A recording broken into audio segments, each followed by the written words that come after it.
En manchette aujourd'hui, les élus de la MRC de Dautrey adoptent une résolution de mécontentement. Bonjour à tous et bienvenue à votre bulletin d'information diffusé sur les ondes de CTRB, votre télévision locale et régionale. Aujourd'hui, 26 janvier 2026. Alain Bellumeur au pupitre. En effet, les élus de la MRC de Dautrey ont adopté une résolution de mécontentement. Les élus ont fait part de ce mécontentement au gouvernement Legault. La MRC a vu l'aide de Québec pour offrir du transport collectif amputé de 160 000 $ en 2 ans. Le préfet Christian Goulet a dit retenir ces mots. La résolution a été adoptée à l'unanimité. On se déplace à cette assemblée des élus de la MRC de Dautrey tenue le 21 janvier dernier. 4.2.2, Programme d'aide au développement du transport collectif, modification des enveloppes budgétaires des subventions relatives au transport collectif. Oui, c'est une dénonciation qu'on fait. Je pense, puis là, vous me corrigerez, je me trompe d'un montant, mais les subventions en transport en commun arrivent toujours en retard. Donc, tout le transport en commun qui a été mis dans nos budgets, le gouvernement nous envoie l'argent 1 an plus tard. Là, ce que le gouvernement a fait, c'était budgété, on a dépensé l'argent, puis par après, ils nous disent qu'ils nous coupent la subvention 2025 de 80 000. Les budgets 2026 qu'on a adoptés avec ce qu'on reçoit d'habitude en subvention, bien, le gouvernement a coupé aussi pour le transport en commun en 2026. Donc, c'est 160 000 qui est dépensé, mais il nous le coupe. Une fois que l'argent est engagé et dépensé, on nous annonce qu'on nous le coupe. Ça va très bien. J'avoue que je retiens mes mots. Après ça, on nous parle de transport en commun, de mobilité durable, de gaz à effet de serre, puis on se retrouve à se faire couper le transport en commun. Puis après ça, à qui revient l'odieux de gérer le transport en commun, puis de s'apercevoir dans nos municipalités qu'on a de la difficulté, puis qu'on restreint le service parce qu'à un moment donné, on n'est plus capable d'assumer ces coûts-là importants. Une coupe.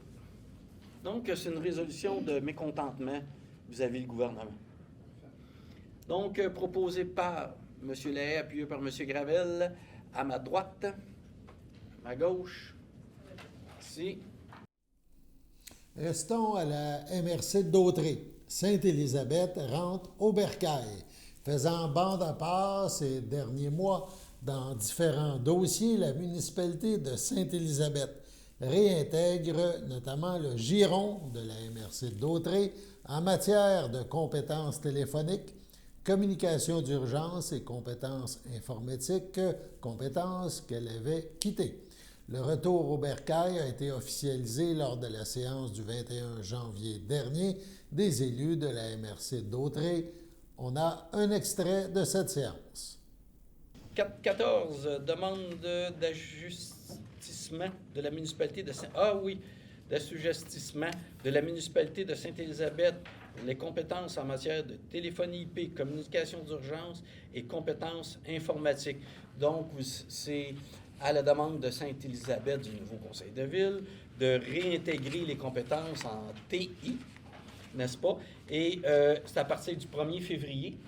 Et les frais de réintégration et les frais au coûtant, évidemment, seront assumés par la municipalité de Sainte-Élisabeth. Bienvenue Sainte-Élisabeth. Merci.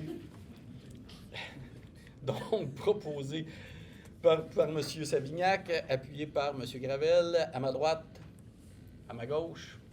Peut-être une petite précision. Oui. Évidemment, on va modifier le règlement sur les codes-parts en conséquence. Donc, vous allez avoir un projet de règlement et un règlement de modification du règlement des codes-parts parce qu'évidemment, à partir du 1er février, Sainte-Élisabeth réintègre, mais en ayant les mêmes modalités de répartition que celles que vous avez. Donc, il va y avoir une légère diminution là, des codes-parts pour certains systèmes. On a tellement, c'est un bon service des TI. Vous avez eu une rencontre, ça a bien été. On n'est pas inquiet. Fantastique. On reste à la MRC. Un parc régional entre Berthierville et l'île du Pas, ça se discute. Vous connaissez sans doute les sentiers d'interprétation de la nature de la Sirbie, situés entre Berthierville et l'île du Pas. Ils accueillent annuellement de très nombreux randonneurs.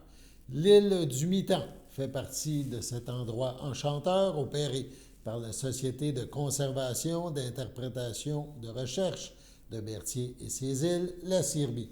La MRC de Dautré, en appui au travail de l'organisme, a adopté lors de la séance mensuelle de janvier des élus un règlement visant justement à faire de l'île du Mitant un parc régional. On a un extrait. Donc, 415, règlement 315, c'est le règlement constituant le parc régional de l'île du Mitant. C'est pour donner l'avis de motion. Je vais le faire. Je vous propose de donner l'avis de motion. Je vais donner l'avis de motion. Peut-être expliquer, puis après ça, de toute façon, il y a l'adoption du règlement constituant. Je vais quand même vous laisser l'expliquer. Parce qu'un avis de motion, techniquement parlant, on est supposé d'expliquer le. OK. C'est que la MRC de pour aider la Sirbie dans l'accomplissement de ses mandats, la MRC de Dautré va créer un parc régional pour le terrain qui appartient à la Sirbie. C'est ça, on vise juste le terrain qui appartient à la Sirbie, mais c'est quand même la Sirbie qui va continuer de l'administrer. Et ils vont conserver les mêmes mandats qu'ils ont actuellement.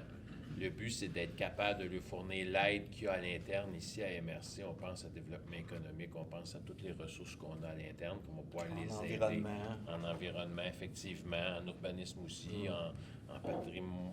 Peut-être moins en patrimoine, là, il n'y a pas de patrimoine comme tel, mais il y a plus le paysage humanisé, en ingénierie. Fait que c'est tous des services qu'on peut les aider à aller chercher des subventions pour continuer à faire, à porter leur mission, parce qu'il y avait de plus en plus de contraintes à la porter. Fait que maintenant, avec ça, ça va les aider. Et la MRC de Dautré va lui donner un montant, se propose de lui donner une contribution financière de cette année qui serait de 30 000. Ça sera à reviser les autres années, mais pour aider le dossier. Parfait. Donc, avis de motion donné par M. Goyette. 416, c'est le règlement constituant le parc régional de l'île du Mitant. Donc, c'est pour l'adoption. Donc, hein? Juste spécifier du projet. Exact. Projet de règlement. Projet de règlement, oui, c'est vrai, projet de règlement. Donc, proposé par M. Goyette, appuyé par Mme Latour, à ma droite, à ma gauche. C'est. Oui, bien sûr. Le règlement, normalement, devrait être adopté la Février. séance prochaine, en février. Le 11 février. Ça n'a pas de prise d'effet à ce moment-là. La prise d'effet, c'est-à-dire la désignation officielle du parc, va intervenir au moment où il y aura signature puis adoption de l'entente de gestion avec la Sirbie. On s'est déjà entendu sur l'ensemble des paramètres, mais maintenant, il va falloir l'officialiser. Donc, ça interviendra en mars ou avril, puis là, à ce moment-là, le parc sera officiellement un parc régional. Merci. Après la pause, on poursuit avec une autre nouvelle concernant la MRC de Dautré. Votre station de télévision de Berthierville vous invite cordialement à son bingo hebdomadaire télédiffusé tous les samedis matins dès 9h30. Depuis longtemps, les fans de CTRB se divisent le joyeux montant de 600 $ chaque semaine à cette joute de bingo. N'oublions pas non plus le super bingo mensuel d'une cagnotte de 2000 $ que vous pourriez vous partager chaque premier samedi du mois. Un moment de fébrilité qui pourrait devenir payant pour plusieurs d'entre vous. Pour vous procurer ces fameuses cartes de jeu, les dépositaires participants sont à Berthierville, le dépanneur Formule 1, la station-service Arnois sur le boulevard Gilles Villeneuve, le marché IGA Extra Famille Mont-d'Or sur la rue Gabrielle Brissette, le marché Métro Boucher sur la rue Notre-Dame et la pharmacie Proxime sur la rue Frontenac. À Saint-Ignace de Loyola, le dépanneur Proxy sur la rue de la Traverse, la boucherie Aldo sur Laurent Saint-Michel. C'est donc un rendez-vous hebdomadaire chaque samedi matin à 9h30 sur les ondes de CTRB, votre télévision locale et régionale, celle-ci toujours en haute définition. Toute l'équipe de CTRB vous remercie de votre fidélité et vous souhaite bonne chance.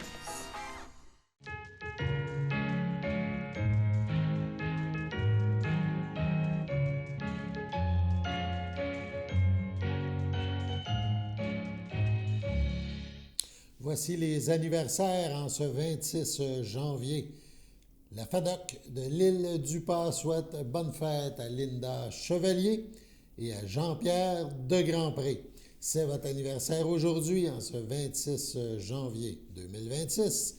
Eh bien, toute l'équipe de CTRB se joint à moi et vous souhaite un heureux anniversaire. On l'a dit dans la première partie du bulletin, on poursuit maintenant avec une autre nouvelle concernant la MRC de Dautrey. Eh bien, on vous informe qu'il y a 477 résidents de plus dans la MRC de Dautrey.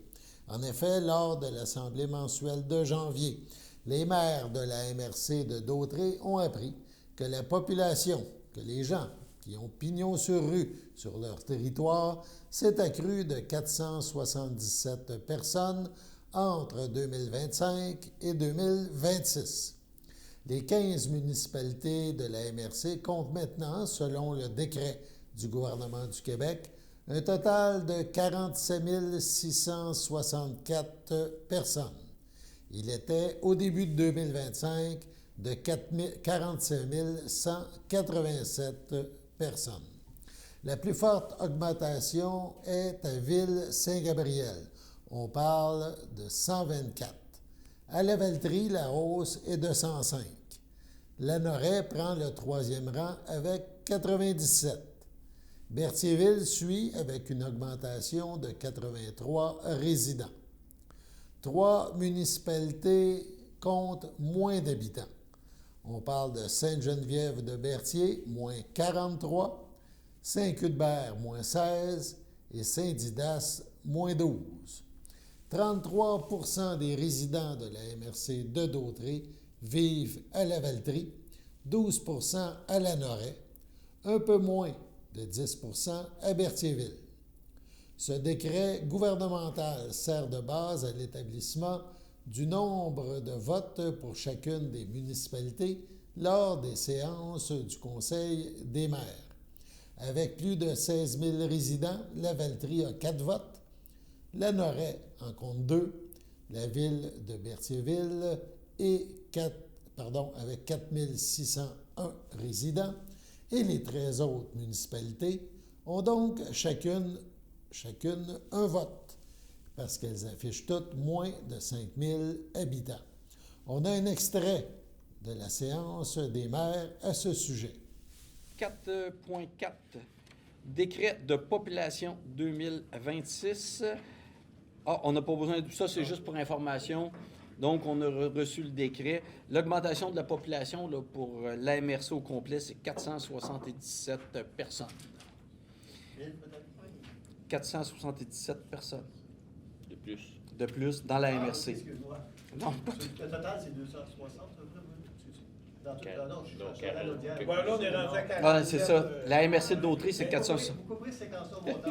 Ce qui est peut-être significatif, c'est que Saint-Gabriel représente à peu près le quart Exact. de l'augmentation de la population, ce qui est... Saint-Gabriel, 126 à peu près personnes de plus.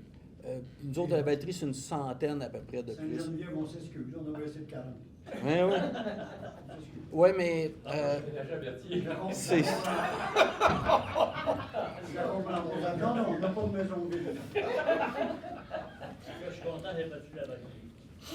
Donc, évidemment, ben, ça ne change rien. Le décret de population ne change pas les votes qu'on a ici selon les municipalités. Il faut bien penser que des fois, on s'imagine que quand il y a une construction qui se fait, que c'est beaucoup. Mais Statistique Canada, une porte, un logement, une porte, une maison, la moyenne dans notre région, c'est 2,5 à 2,8 personnes par porte. Ce qui fait que quand on voit un immeuble se bâtir, même s'il est bien gros, ça ne représente pas tant de monde que ça. Fait que M. Lahaye, il vous reste 400 personnes de plus à avoir. Absolument. On travaille là-dessus. On vous présente justement le petit tableau qui accompagne le décret, tableau publié par le gouvernement du Québec le 24 décembre dernier. Vous avez les différentes municipalités de la MRC de Dautrey dans la première colonne. Dans la deuxième, c'est la population 2026, donc le total de 47 664 personnes. La variation dans la troisième colonne, 477. Quatrième colonne, 2026, c'est le pourcentage par municipalité, donc de la population globale de la MRC d'Autrey. Vous avez dans la colonne suivante la variation, donc exemple, si on va à Saint-Didas, on en a parlé tantôt, c'est moins 0,04. Et si on va à Lavaltrie, c'est plus 0,09 %. Donc, chaque municipalité est comptabilisée comme ça. Et vous avez la population, évidemment, le comparatif avec en 2025, donc 47 664 personnes sont regroupées dans la MRC de Dautrey, selon le dernier décret du gouvernement. Autre nouvelle maintenant, alors que le gouvernement du Québec et Hydro-Québec prévoient doubler la capacité de production d'électricité d'ici 2035, plusieurs projets majeurs sont envisagés dans la région de Lanaudière et certains suscitent de nombreuses préoccupations.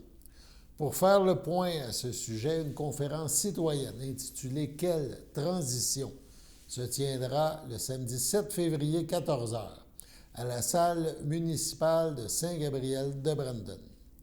L'événement vise à informer la population, les élus, les médias sur les enjeux environnementaux, sociaux et économiques liés à ce développement énergétique. Parmi les projets évoqués, on parle d'un poste de transformation à Sainte-Julienne, un nouveau corridor énergétique dans l'axe de la vallée du Saint-Laurent, ainsi que des études pour l'implantation de parcs éoliens en Matawini. Selon les organisateurs, ces infrastructures pourraient avoir des impacts permanents sur les paysages, les écosystèmes, la biodiversité, la santé et la qualité de vie des citoyens, sans oublier les répercussions possibles sur les factures d'électricité. Deux experts du secteur de l'énergie, Jean-Pierre Finet, du regroupement des organismes environnementaux en énergie, et Jean-François Blain, analyste indépendant, viendront proposer une lecture critique de ces projets et réfléchir aux choix à privilégier pour une transition énergétique mieux planifiée et plus transparente. La conférence est organisée par les Amis de l'environnement de Brandon en collaboration avec le regroupement Vigilance Énergie Québec. Du 26 au 30 janvier, le trio de musique traditionnelle lanaudois Garçons à marier est en résidence artistique au Carrefour culturel de Notre-Dame-des-Prairies afin de développer la mise en scène de son spectacle La Dot. Cette résidence marque une étape importante dans le parcours du groupe. Elle leur permettra d'approfondir la forme scénique du spectacle en travaillant la mise en espace, les transitions musicales, les interventions parlées et l'articulation dramaturgique de l'ensemble. Objectif, offrir une expérience encore plus immersive et renforcer la connexion avec le public. Pour cette étape de création, le trio est accompagné par la metteur en scène Delphine Véronneau, qui collabore à la conception et au raffinement de la mise en scène. Issu de leur premier album lancé en décembre 2024, La Dot poursuit ainsi son évolution en vue de sa diffusion future. Le public est invité à découvrir cette nouvelle création lors d'une présentation gratuite avec contribution volontaire le 29 janvier prochain à 19h30. Ce projet est soutenu par Culture Lanaudière et la ville de Notre-Dame-des-Prairies. On écoute un extrait de Garçon à marier.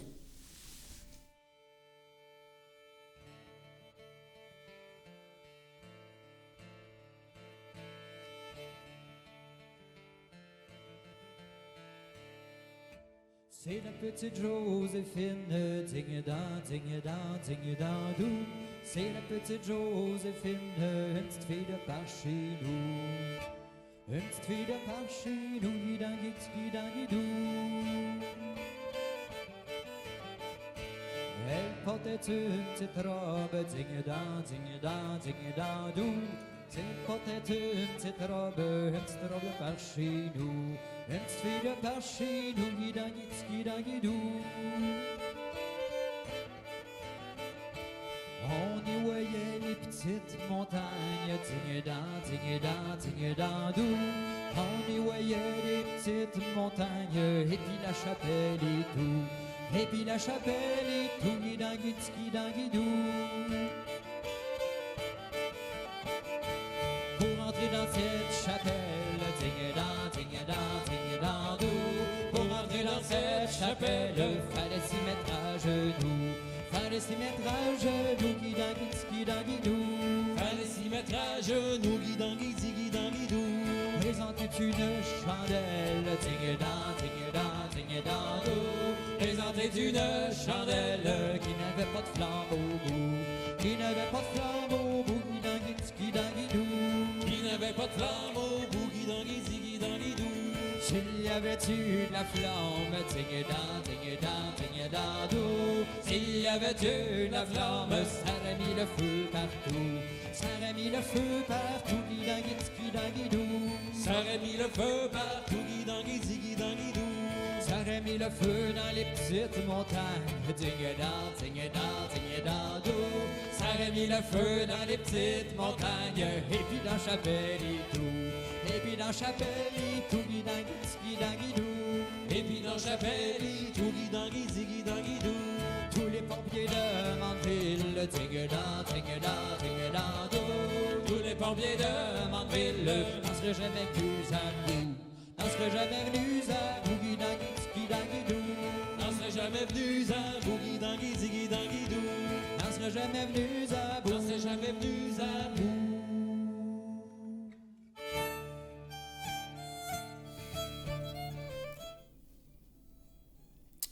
Sur ce, on passe à la pause.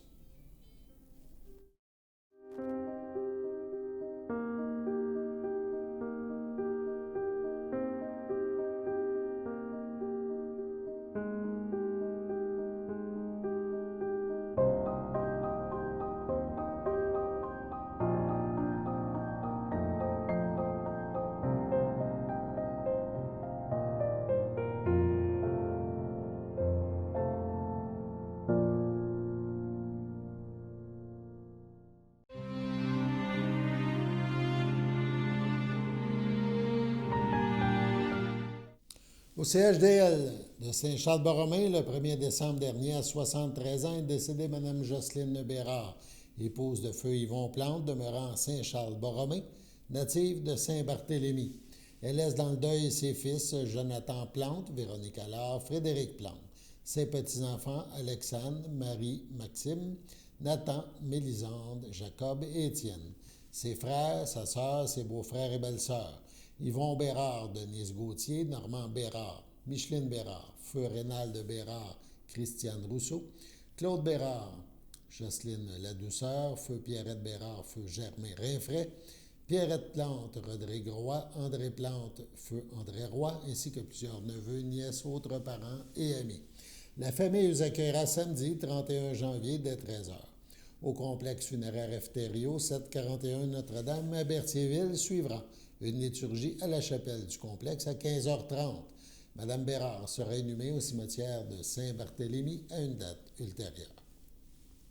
Au centre hospitalier Pierre-Le Gardeur, le 10 janvier, à 98 ans, est décédée Mme Françoise Valois Sylvestre, épouse de feu Réaume Sylvestre.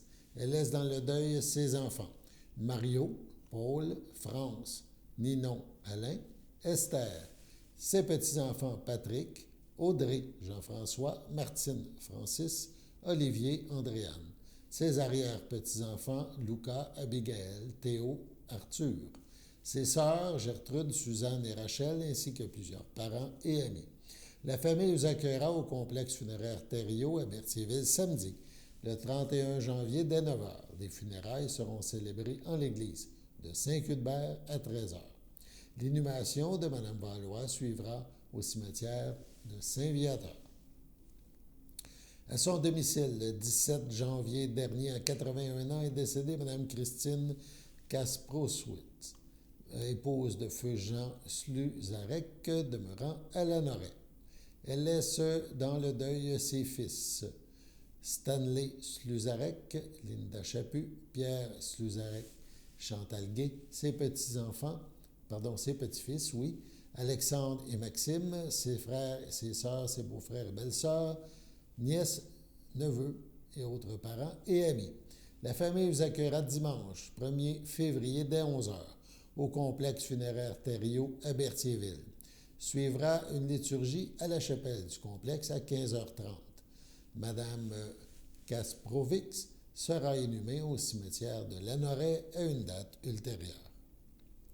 À la résidence Le Champêtre, le 17 janvier dernier, à 86 ans, est décédée Mme Denise Rivet, épouse de feu Régent Lessard, demeurant à Berthierville.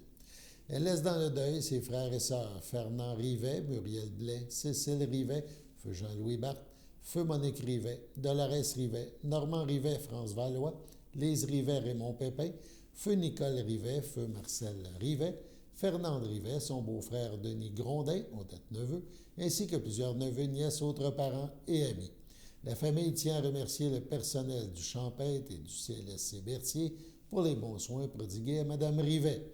La famille vous accueillera vendredi 6 février de 19 à 21h et samedi 7 février de 9h au complexe funéraire Thériault à Berthierville où une liturgie aura lieu le samedi 7 février à 11h. Les cendres de Mme Rivet seront déposées au cimetière de Saint-Ignace de Loyola à une date ultérieure. Sur ce, on passe à la météo.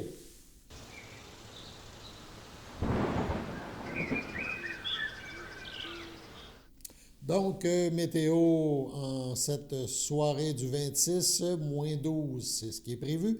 Quelques flocons, donc la fin de la petite tempête qui nous a frappés.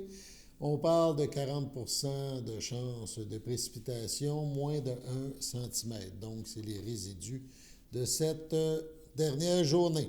Cette nuit, moins 18, ressenti moins 25. Le ciel est variable.